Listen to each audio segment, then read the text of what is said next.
Assalamualaikum warahmatullahi wabarakatuh. Shalom, Om Swastiastu, Namo Buddhaya, dan salam kebajikan untuk kita semua. Sebelumnya kami dari kelompok 1 dengan tugas podcast literasi manusia kedatangan narasumber yang salah satu narasumber dosen biomedis yang kece banget. Ini alumni dari S1 Teknik Telekomunikasi Telkom University dan juga sekarang setelah lulus ya Pak dari Kumoh University dengan course IT Convergence ya. Jadi sedikit background tentang Pak Iga ini, beliau adalah salah satu dosen dari teknik biomedis yang super membaur dengan Gen Z ya Pak.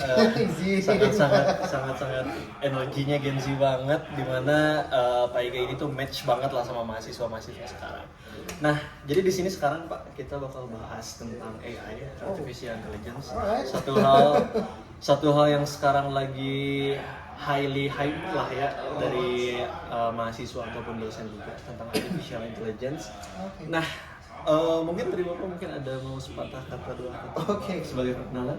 Oke, halo semuanya. Aku Iga Narendra Pramujaya. Untuk dosen aku di sini berarti INP. Jadi mata kuliah yang aku ajarkan di TB adalah memang berbau AI. Jadi cocok sih materinya hari ini. Jadi di semesternya aku ajaran reinforcement learning, terus neuroscience dan aplikasinya itu juga signal processing yang nanti masuk ke AI, masuk human computer interface yang bisa di-enhance sama AI. Dan sebelum jadi dosen, aku kerja sebagai AI engineer di beberapa perusahaan, baik di Indonesia maupun di luar. Jadi ya bisa lah job-job sedikit tentang AI. Jadi backgroundnya AI banget ya Pak, berarti artificial. Ya syukurnya gitu, ya syukurnya begitu ya. Oke, berbicara tentang AI Pak, saya penasaran banget lah dari seorang dengan background yang AI banget ini tuh AI itu apa sih? Ya, artificial intelligence, artificial buatan, kecerdasan buatan, atau kalau serapan Indonesia kecerdasan artifisial atau KA. Ya artinya bagaimana strategi kita bikin codingan, bikin program yang dia bisa meniru kecerdasan manusia dari level yang ya udah ikutin aja if else-nya, ikutin aja SOP-nya plek-ketiplek sampai dia bisa tanda kutip mikir sendiri tuh kayak gimana. Nah, jadi luas banget sih cakupan. Tapi pada intinya adalah gimana cara strategi kita ngoding berbeda dengan strategi kita di Alpro ya. Karena strategi ngoding kita sekarang adalah biarkan dia mempelajari semuanya sendiri gitu. Biarkan dia mencari algoritmanya sendiri. Gitu sih. Jadi berasa sih bedanya. Saya nggak tahu ya, kan dulu mungkin pas zaman Pak Iga mahasiswa S1 itu berarti tahun 2009. Aku masuk 18 ya. Aku angkatan 18 jadi 19 masuk sidang di 2122. Berarti pada saat itu artificial intelligence tuh belum yang kayak sekarang hype banget gitu kan ya? Iya, belum hype banget karena aku membuka artificial intelligence itu sebagai sebuah bidang yang mengalami 3 atau 4 ya. Nanti bantu hitung ya teman-teman. 3 atau 4 generasi. Pertama adalah generasi di matematika. Jadi semuanya berbasis sama apa yang ada di atas kertas. Bisa ya dengan perhitungan matematika ini dia tuh belajar sendiri gitu loh, kayak yaudah gue tinggal jalanin loopnya terus dia memperbaiki angkanya sendiri. Itu mulai dari tahun 1950-an. jadi sejarah AI itu nggak bisa lepas dari sejarah komputer gitu. Terus mulai tanda kutip pecah kongsi, tapi nggak pecah kongsi banget sih, kayak intinya ada 2 jalur lah.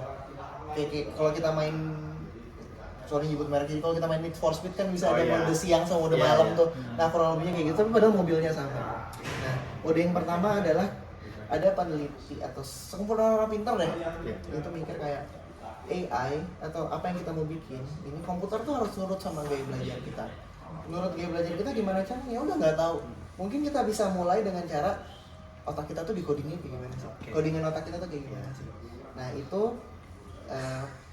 istilahnya kubu yang pertama dan lahir nanti jadinya deep learning, artificial neural network. Terus kayak misalnya aku mungkin ngajar di kelas neuro atau di kelas AI bilang kalau deep learning ini dia terinspirasi banget dari bagaimana neuron makhluk hidup bekerja, bukan cuma neuron manusia.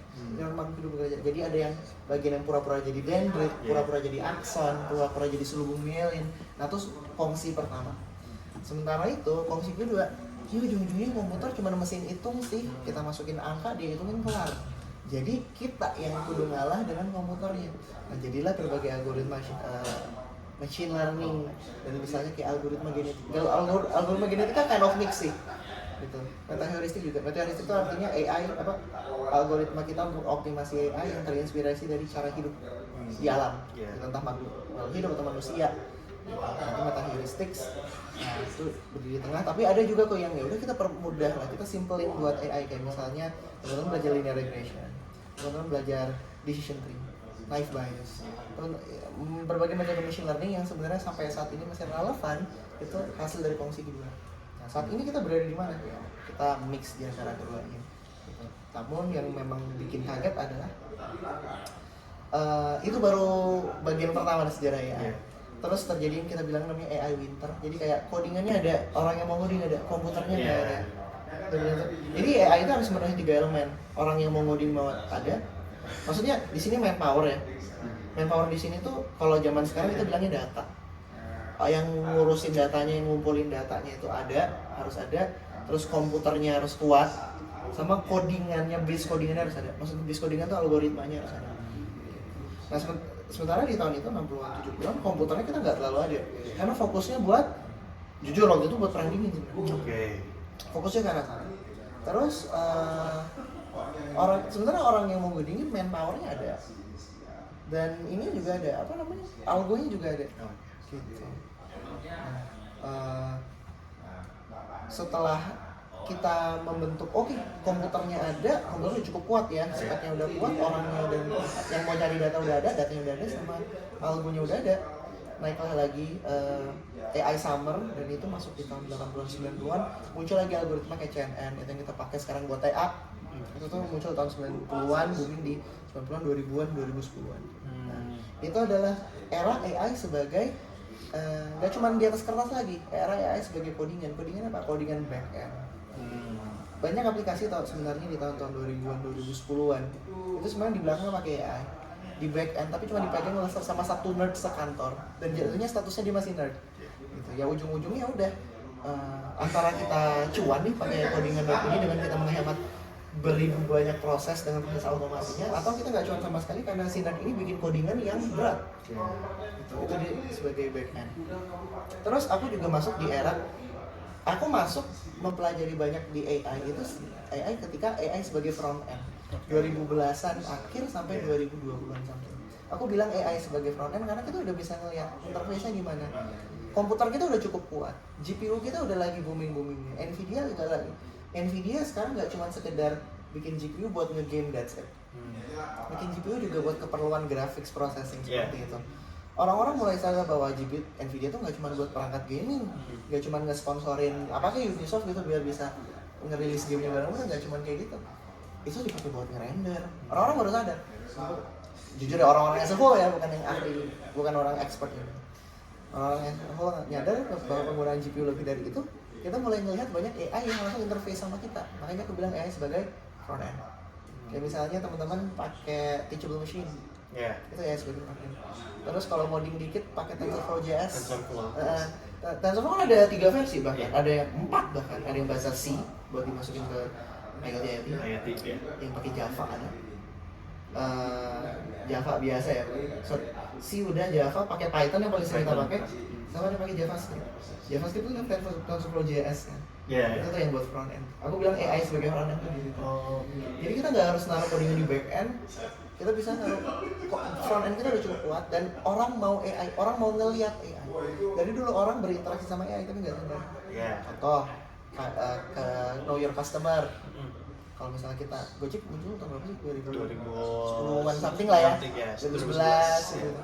Itu kan prosesnya awalnya manual, terus lama-lama 2015-an mulai pakai know your customer yang berbasis OCR itu machine learning.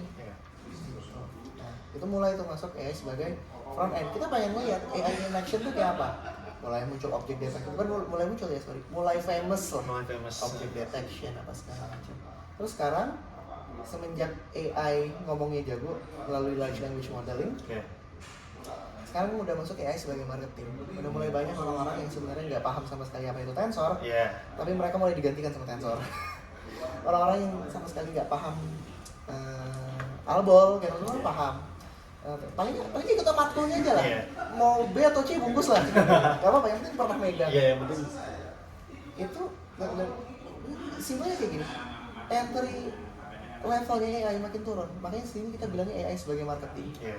Gitu. Orang-orang yang nggak paham coding pun sekarang udah bisa megang AI. Iya. Udah apa? Modal prompt. Prompting doang jadi prompt engineer bahkan. Iya, prompt engineer jadi sebuah profesi yang Iya, jadi profesi dua tombol engineer itu tiga bahkan. tombol Iya. ada. Prompt engineer jadi sebuah profesi yang Iya, jadi dua tombol itu tiga tombol Iya. ada. Maka dari itu, buat kita orang-orang yang technical, oh iya, that clip's gonna be on TikTok guys. Buat yang kita nih, apalagi anak teknik biomedis yang belajar, kita belajar 2-3 SKS tentang ethical clearance, terus kita mau penelitian, nggak boleh izinnya gimana. Kita juga yang perlu sadar, kita perlu ngedukit bahwasannya selama AI itu sejarahnya panjang. AI itu dari tahun 1950-an, seumuran negara ini. Iya. AI itu sejarahnya. Jadi bukan istilah jangan asal pakai lah, tapi simpelnya kayak gini. Kalau kita paham benar-benar sepeda motor atau mobil, kita bisa benar-benar nge-ekstraksi Iya. motor bebek 110 cc itu pakai balap kan. Iya banget.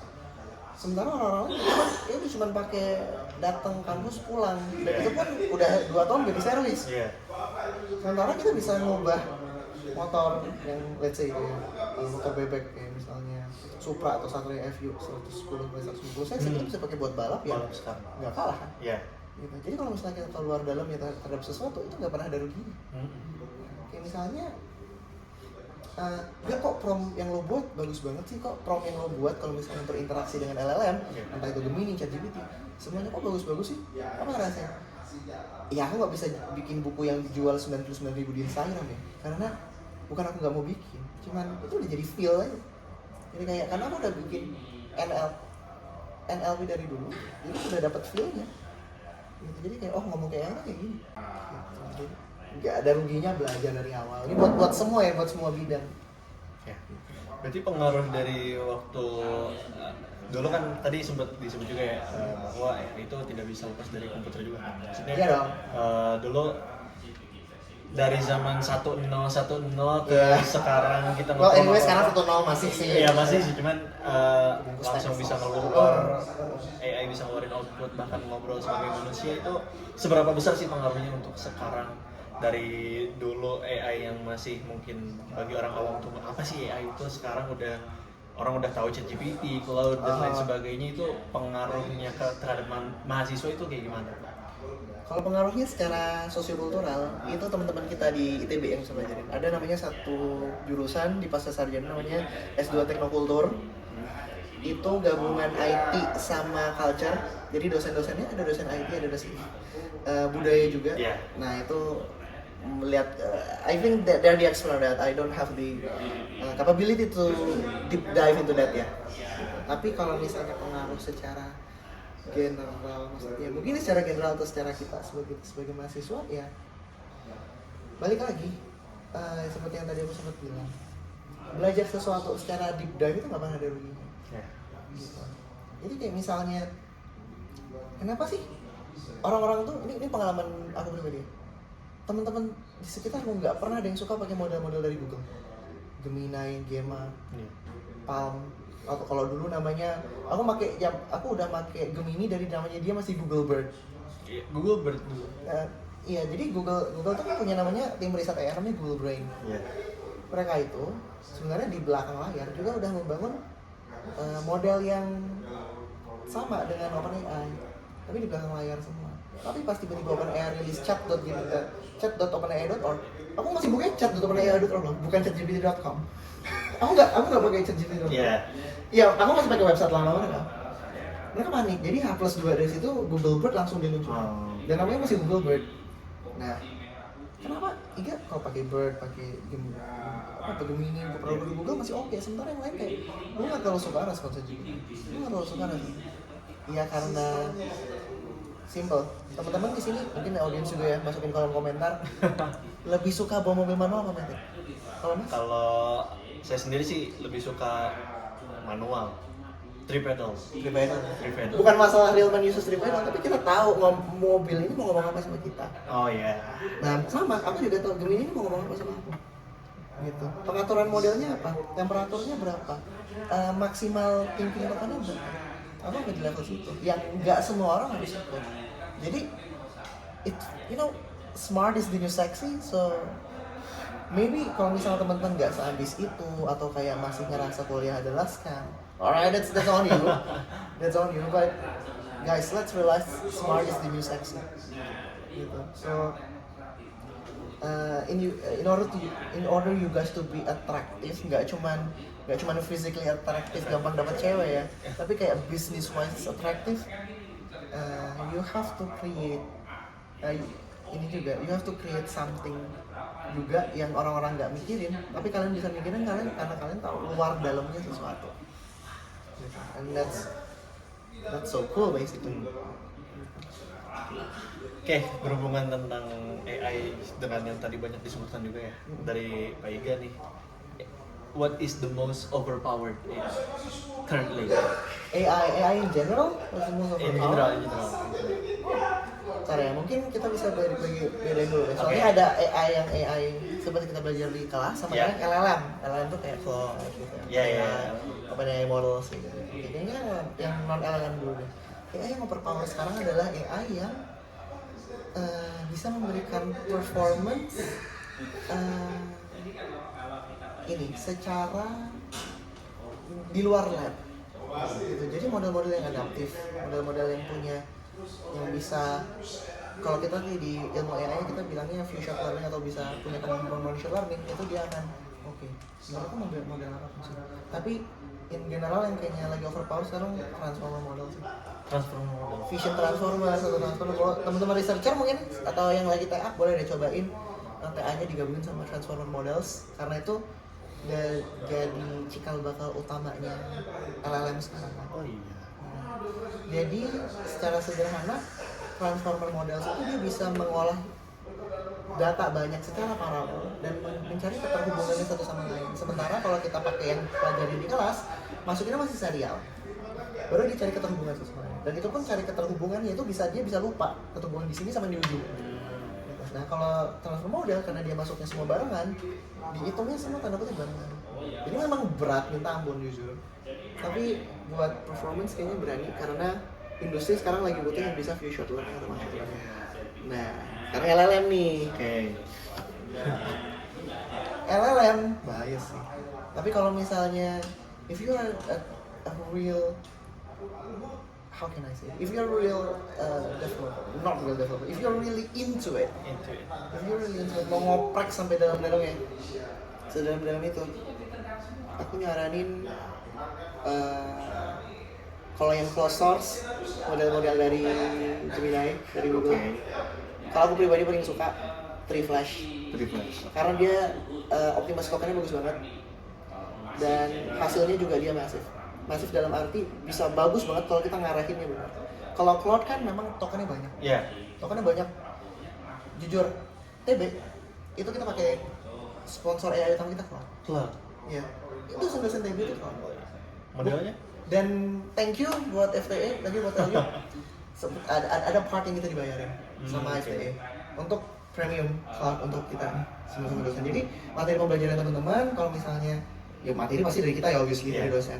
Tapi untuk ditulis-tulisnya kayak misalnya bikin laporan tugas atau template tugas itu most likely dari Claude gitu. Nah kalau Claude itu kan kita pakai di TB dan aku juga jadi AI advisor lah ya di S1 TB karena itu yang less setup. Gitu. Tapi kalau misalnya kalau teman-teman nggak punya banyak waktu buat setup tapi punya duit sebagai penggantinya, Claude aja. Tapi kalau ada waktu buat setup, Gemini seru sih. Oke, mungkin last question ya Pak. Will AI replace humanity? Oh god, this is the $1 million question. $1 million. It's definitely gotta be on TikTok. Will it replace us? It will replace the boring part of us, and maybe it will some people ya mungkin udah takut kayak it will replace the creative part of us. But at first the replacement's gonna be scary. Kayak misalnya gini, aku pakai Gemini tadi dengan oprekan Gemini tadi, aku udah jadi 2 proposal penelitian, 2 revisian paper, terus aku juga punya produk digital, jadi aku harus ke KOL bikin brief KOL 3 dengan 3 niche yang berbeda, dan itu budgetnya itu cuma 95.000 rupiah, bukan 95.000 token. Rp95.000. So that cheap bro, man, that cheap. Real That's cheap, real cheap. itu ini sih apa namanya, human exploitation sih. Kalau aku bayar orang mengerjakan mungkin sekitar berapa, jadi 8 hal dalam waktu kurang dari, dalam waktu 5 hari dengan gaji 95.000, mana ada yang mau? Iya, jutaan keluar mungkin ya kalau misalnya human. Iya, mungkin udah ratusan ribu, jutaan. Iya. But that's the part where when AI comes into play. Itu akan nge-replace kita yang, sorry to say, yang cheap low skill labor. Tapi bukan yang physical ya, so far ya. Gitu. Low skill labor yang digital. Itu akan gantian. So biar kita nggak kegantian, sebenarnya kayak gitu, be different, be kreatif, dan be authentic gitu. Dan try to avoid working on boring stuffs. Gitu. Jadi kayak misalnya teman-teman nih, lapor kamu sih teman-teman bikin laporan, atau bahkan sampai level TA pun ada deklarasi penggunaan AI. Makanya AI jauh sampai mana? Kita pengen as long as ada surat benar-benar di atas kertas yang idenya tuh bukan dari AI. AI itu buat kalian ngerjain boring stuffnya. The great stuff comes from you. That's what makes you guys irreplaceable. Because how can we replace you when technically at the office you are replacing 10 to 20 people because you have AI agents beside you. Gitu. So yeah, be irreplaceable. Oke. Jadi in conclusion mungkin the boring part of us bisa digantikan Bener banget. Boring partnya akan diganti. Tapi secara overall tetap kita harus bisa mengontrol AI kan, Bang. Maksudnya jangan biarkan juga AI karena akhirnya yang kontrol kita kan. Karena sejauh ini yang saya lihat dari video-video viral tentang AI dan lain sebagainya itu yang tentang Terminator yang kayak gitu-gitu ya kan, yang dem banget gitu kan, yang kayak AI will destroy humanity gitu kan. Itu hal-hal yang menurut Bapak tuh itu bisa nggak sih terjadi, hal-hal kayak Terminator gitu? Makanya since day one, IEEE kita ya kalau di electrical atau WHO, kalau kita nih di TB udah ada AI regulations. Kayak misalnya nggak bisa ngelakuin diagnostics, nggak bisa mengambil keputusan mengubah hajat hidup orang lain. Karena kita tahu that thing yang di Terminator tahun 80-90-an will eventually happen. Karena AI itu, AI in general ya, nggak cuma LLM ya, juga AI yang ngedeteksi porthole gitu semua. Itu kan memang narrow intelligence yang mengarahnya mau ke widespread intelligence. Tapi dia tuh enggak, dia tuh dia tuh belajar tapi dia nggak berkembang juga. Kayak dia mempelajari, this is hal baru, ini ada pengetahuan baru bagi apa, tapi nggak terkristalisasi dan move on to something new. Mereka nggak. Yang move on to something new biasanya kita. Makanya kalau misalnya kita ngelihat LLM yang dilatih menggunakan data yang di-generate sama LLM, hasilnya akan makin jelek. Karena tanda kutip dia belajar tapi tidak ada perkembangan. Gitu. So, AI itu tergantung data kita yang generate. Makanya bagian data generation itu udah diregulasi sama IEEE, sama WHO, sama macam-macam. Gitu. Oke. Maybe that's it ya Pak. Yeah, that's quite deep to be honest. So deep. Udah very insightful banget ya dari Pak Iga ke kita juga. Dan kita ucapkan juga terima kasih yang sebesar-besarnya ya Pak kepada Iga karena maulah menjadi narasumber kita untuk tugas litman kita ini. Dengan senang hati ya.